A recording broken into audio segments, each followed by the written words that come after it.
nziramu okubaniriza wano ku Yoshino maka g'ebika ebimmotoka ebyenjawulo naddala abakozi ba bizinesi banayi mutweyunire nnyo.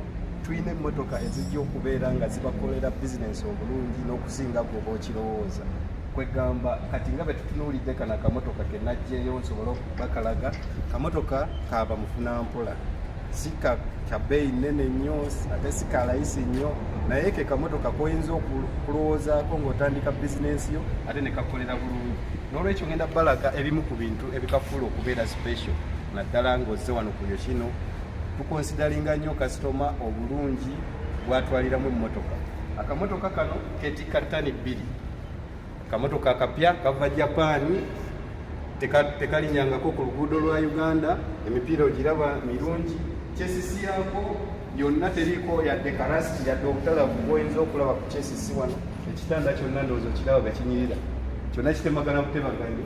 Kati n'ojja eno emabega w'ekitanda ebbaati lyonna gumu, milimita ezo byonna biri oligino, tewali nti kirina kye twayongeddeko wano. Oluggi lw'emabega nalwo lukula bulungi. Kale n'olwekyo mbasaba mutweyunire wano ku Yoshino. Emmotoka eno osobola okugifuna mu kibanja mpola, zonna embeera eyo yonna tugikonsidalinga. So totya, jangu nekyoli nakyo, tujja kutuula ku mmeeza tuteese tulabe engeri gye tukola ki, gye tutambula n'embeera. Nga benkakulaze tambuliraba yonna nkalu bulungi. Kakizisa ekitanda kino wansi mulabe engeri gye kikola ki, gye kitambulamu. Kyonna okiraba engeri gye kimuvingamu tekirina ttabu yonna. Kati bwe tujja wano nembalagako ku intiriya wano. Yonna intiriya mpya, terina buzibu, emito gikyaliriramu. Bannange abavubuka abali eyo mwenna bali mu bizinesi y'omusenyu, mutweyunire nnyo wano ku Yoshino. Tubakonsidalinga, tumanye embeera gye tuyitamu ffenna, embeera y'enfuna. Naye bw'ojja wano ku Yoshino tuli abantu abategeera embeera eyo. Olw'ensonga eyo akamotoka kano omuvubuka ali eyo, omuntu omukulu alina faamu, alina ki kyonna, kakola bulungi nnyo kubanga kakola buli mirimu gy'otayinza na kusuubira: musenyu, kutika, mmere, byonna. Amataala gaako galyana. Wano mu Uganda bakayita mataala nnya.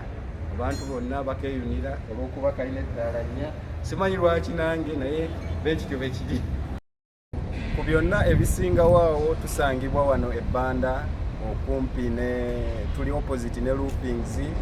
Bw'oba odda ekyambogo awo wetuli awo wansi, ojja kukebera ku screen yo enamba ezinaaba ziyitawo awo, oyinza otukubirako oba oyinza okujja mu buntu ne tulaba engeri gye tukikolamu ne tubeera nga gwe naawe tuli satisfied. Mwebale nnyo, mwebalire ddala.